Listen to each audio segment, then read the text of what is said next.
ဒီဗီဒီယိုမှာတော့ Naruto တာ feeling ဖြစ်သွားခဲ့ပြီဆိုတဲ့ What If episode ကိုဘာသာပြန် recap လုပ်ပြီးတော့ပါမယ်။တီတန်တာတစ်ခုကတော့အားလုံးမတူခွဲပြတဲ့ဇာတ်လမ်းကိုကြည့်ရမှာဖြစ်ပြီးမထမှတ်ထားရတွေပါပါလာမှာဖြစ်လို့ချိန်နေကြမယ်လို့ယုံကြည်ပါတယ်။ဇာတ်လမ်းရဲ့အစမှာတော့ Sasuke က Naruto ထွက်မသွားစေချင်တာကြောင့်မင်းနောက်မကြသေးဘူး Naruto ငါတို့နဲ့ရွာကိုပြန်နိုင်လို့ရသေးတယ်လို့ပြောနေခဲ့ပါတယ်။Naruto ကတော့လုံလောက်ပြီးမင်းတို့အားလုံးအတွက်လုံလောက်ပြီးအဲ့ဒီမျက်လုံးတွေငါ့ကိုကြည့်ခဲ့ကြတဲ့အဲ့ဒီမျက်လုံးတွေငါ့အတွက်လုံလောက်ပြီးလို့ပြောနေခဲ့ပါတယ်။ Sasuke ကတော့ Naruto မင်းကငါရဲ့ဦးချီရကနေပြပြီးသွားကြတဲ့ပထမဆုံးပြီးဆောက်ခဲ့တဲ့နှောင်ကြိုးပဲအဲ့ဒီနှောင်ကြိုးကိုမင်းတို့ငါချက်မပေးနိုင်ဘူးလို့ပြန်ပြောခဲ့ပါတယ်။ Naruto ကလည်းငါနဲ့မင်းတို့အားလုံးရဲ့ကိစ္စပြီးသွားခဲ့အခုငါမှရည်ရွယ်ချက်တစ်ခုပဲရှိရဲ့အဲ့ဒါငါကိုလဝါဆိုတဲ့ရွက်ပုံးရွာကိုကလစ်စားချီဖို့ပဲငါမင်းတို့တယောက်ချင်းစီတိုင်းအကုန်လုံးကိုတက်ပြစ်မယ်လို့ဒေါ်လာကြီးပြောဆိုနေခဲ့ပါတယ်အဲ့နောက်ပြောင်းလဲသွားတဲ့ Naruto ကိုကြည့်ပြီး Sasuke ပါပြီး Sakura နဲ့ Sai တို့ကလည်းကြောင်တောင်ဖြစ်နေခဲ့ကြပါတယ်။ Sasuke ကလည်းဘာပဲဖြစ်ဖြစ်ငါမင်းကိုကြွားစီပြန်ဖော်တော့မယ်လို့ပြောလိုက်တော့ Naruto ကအေးစက်နေတဲ့အပြုံးနဲ့အဲ့ဒါမျိုးလည်းကောင်းတာပေါ့ဒါနဲ့ Kakashi တို့မပါဘူးလားလို့မေးလိုက်ပါတယ်။အဲ့ချိန် Yamato ကတောင်းပန်ပါတယ် Kakashi တို့မပါလာဘူးငါသူ့ရဲ့စာတို့ဆရာအတိတ်လို့မိတ်ဆက်ခဲ့ပါတယ်။အဲ့ဒီနောက် Sai ကသူ့ရဲ့ဓာတ်ကိုဆွဲထုတ်လိုက်တော့ Naruto က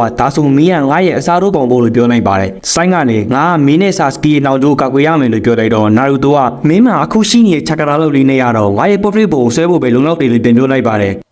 Yamato လည်း Naruto မင်းကငါတို့ရောအသားတကြီးပြန်လိုက်လာဘူးဆိုရင်တော့ငါတို့အင်အားသုံးအားလိုက်ပြီလို့ပြောပြီးသူ့ရဲ့ဂျူစုနဲ့တစ်သားရထုတ်လိုက်ပြီးဒါနောက်ဆုံးတတိပေးချိန်မဲ့ရောအသားတကြီးပြန်လိုက်ခဲ့ပါတော့ Naruto ကိုပြောခဲ့ပါတယ်။အဲ့ဒီချိန် Sakura ကလည်း Naruto ငါတို့ကဒီကိုတင်းသွားလာခဲ့ကြတာငါတို့လည်းပြန်လိုက်ခဲ့ပါလို့ငိုပြီးတောင်းဆိုနေခဲ့ပါတယ်။ Naruto ကတော့ခက်တီတီပဲမင်းဒီမှာရှိနေအောင်ငါခဏမေ့ပါ Sakura 3နှစ်လောက်ကြာခဲ့ပြီမင်းကတစ်သားခါပဲဂျူစုထက်တော့ပိုပြီးပြားနေသေးပါလားလို့ပြောရတော့ Sakura လည်းဟက်တီသွားခဲ့ပါတယ်။ Sasuke ကလည်း Naruto မင်းဘာဖြစ်နေရလဲလို့ပြောလိုက်တော့ Naruto ကလည်းငါဘာဖြစ်နေရလဲဟုတ်လားငါမင်းတို့ရောက်စိတ်ကုန်နေတာငါ့ကိုငငယ်လေးကလေးကပြစ်ထားခဲ့ကြတယ်နောက်ပြီးမကောင်းဆိုးဝါးတကောင်လို့ဆက်ဆိုင်ခဲ့ကြတယ်သူတို့မှန်တယ်တကယ်လို့မင်းတို့ကမကောင်းဆိုးဝါးတကောင်လိုက်ရှာနေရဆိုရင်တော့ငါကလည်းမကောင်းဆိုးဝါးလုပ်ပေးရမှာပေါ့လို့ဒေါ်တာတကြီးပြောနေခဲ့တာကြောင့် Sasuke လည်းကြောင်ရိုင်းဖြစ်သွားခဲ့ပါတယ်အဲ့ဒီချိန် Yamato ကဒီလိုဆုံးတော့အကျဉ်းကြီးသုံးတော့မှာပေါ့လို့ပြောနေတဲ့အချိန်မှာပဲ Naruto ကမင်းရဲ့ရှိပါပဲလေလို့ပြောပြီး Yamato ရဲ့ရှက်ကြောက်တုံးနေတာ Naruto ပိုးတဲ့တောင်းလာခဲ့ပါတယ်အဲ့နောက် Naruto က Yamato တို့ရုပ်ပြတက်ခိုက်ခဲ့တာကြောင့် Yamato လည်းဒီနေရာကြောက်တုံးနေရကလုံးအဖြစ်ပိုးတဲ့တောင်းခဲ့ပြီးသားလားဆိုပြီးတွေးနေတဲ့အချိန်မှာပဲ Messi တမေအတွက် Naruto ကအားလုံးကိုခိုင်းလိုက်နိုင်ပါတယ်